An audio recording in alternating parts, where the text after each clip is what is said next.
Welcome to America News.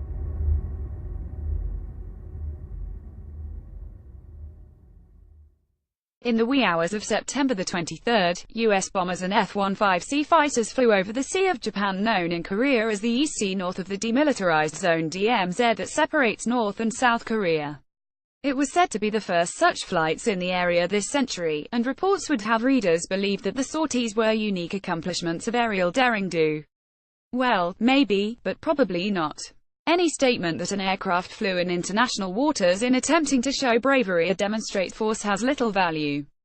While international law allows countries to claim 12 miles 22 kilometers, it is well known that North Korea does not accept that limitation, having long claimed 50 nautical miles 92 kilometers as their territorial airspace. In light of that, and due to missile launches to the area by the North, the American Federal Aviation Authority has warned U.S. commercial flights not to fly west of 132 degrees east longitude when at the same latitudes as North Korea. This obviously does not apply to U.S. military aircraft. Since North Korea sees U.S. military aircraft as direct threats but did not react, it brings up the question of just how close to North Korea's eastern shores those bombers and their fighter escorts actually flew. Past incidents in the past, flying in the Sea of Japan close to the east coast of North Korea has been exceptionally hazardous. There are numerous examples of just how dangerous the area was. On April 28, 1965, a U.S. reconnaissance-configured RB-47 flying least 40 nautical miles 75 kilometers off the North Korean east coast was shot up by North Korean MiGs and severely damaged. Although none of the American crew was injured, the aircraft itself was barely able to return to its home base in Japan. 4 years later, on April 15, 1969, a US EC-121 reconnaissance aircraft had been flying no closer than 50 nautical miles from North Korea when it was shot down by North Korean MiGs at a point roughly 90 miles 165 kilometers off the east coast of North Korea, killing all 31 crew members. This writer participated in similar reconnaissance missions during that time frame, in the same area where the RB-47 was attacked and the EC-121 was shot down.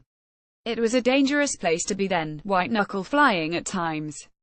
Yet, how risky it was in subsequent years is not well understood.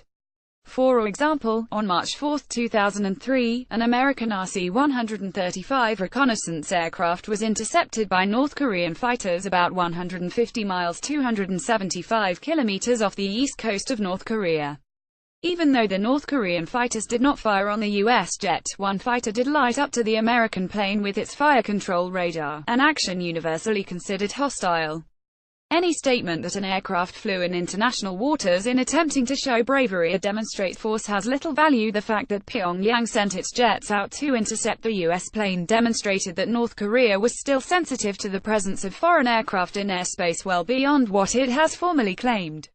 It has been decades since U.S. aircraft sortied up North Korea's east coast, so why was there no reaction this time? North Korea was unusually unresponsive. Why? Photo-Rodong Sinman explanations abound. South Korea's National Intelligence Service NIS states that Pyongyang did not even know that U.S. aircraft had flown up the east coast of North Korea this time.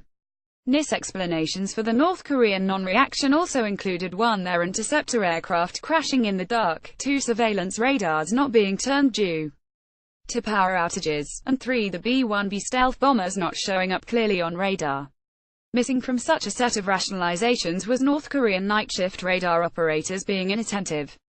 Taking these explanations in reverse order, is it really likely that all of the several radar sites up and down North Korea's east coast missed detecting the mass of metallic objects in its eastern skies further, while B-1Bs to have low radar signatures due to stealth design? What about those fighters? Moreover, it is too easy to dismiss a lack of reaction to crashes in the dark, for what is there to run into when at an altitude over the seas? All these reasons indeed are possible, but they do not seem likely.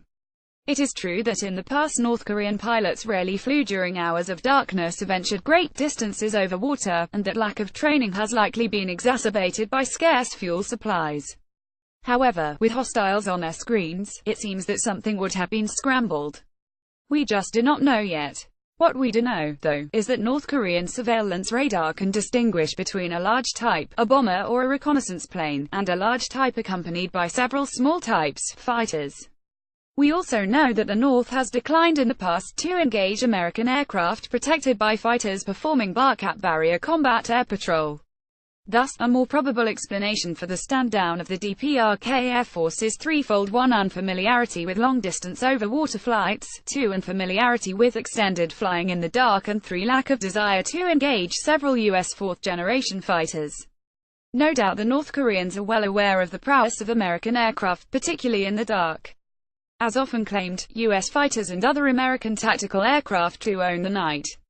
It has been decades since U.S. aircraft sortied up North Korea's east coast, so why was there no reaction this time? North Korea may not have wanted to engage several U.S. fourth-generation fighters. Photo by Simon Greenock. Declaration of war. Despite North Korea's foreign minister blustering that Pyongyang now has the right to shoot down U.S. bombers even in international airspace, we still do not know how sensitive Pyongyang is today about the airspace off its east coast. After all, the regime is notorious for its empty threats and verbal posturing. The U.S. planes that ventured north were not equipped to gather useful intelligence about how Pyongyang viewed their flights. Learning the DPRK's current posture on enemy aircraft in its area would require sending an unescorted reconnaissance aircraft up the east coast of North Korea just outside of what Pyongyang claims as its airspace, in other words, right at 50 nautical miles 90 kilometers offshore. But that would be perilous, not because of North Korea's reacting fighters but due to its surface-to-air SAM missiles. With adequate warning, our reconnaissance jets should be able to escape further eastward over the Sea of Japan to evade the relatively limited range of reacting DPRK Air Force fighters and North Korea's surveillance radars. Note well, though, that timely warning would be critical, delay would be disastrous. However, attempting to outrun a fourth-generation North Korean SAM is mission impossible. The North Korean Pong-I-5 SAM that was declared operational earlier this year has a range of at least 80 nautical miles 150 kilometers. So, regarding what was accomplished by a low radar signature bomber with fighter escort flying somewhere up the east coast of North Korea, it is doubtful that we achieved much at all. 2. Begin. The North Koreans quite predictably did not react militarily. But, we do not know how far north of the DMZ the U.S. planes ventured or how close they came to North Korea's shores. Before indulging in "we sure showed them" celebrations or taking comfort in the belief that the Norks can't touch us, it would be good to know a great many more details about 1. Those U.S. flights and 2. the North's lack of response to them. Those daring sorties may have been much ado about nothing. Edited by Oliver Hutham.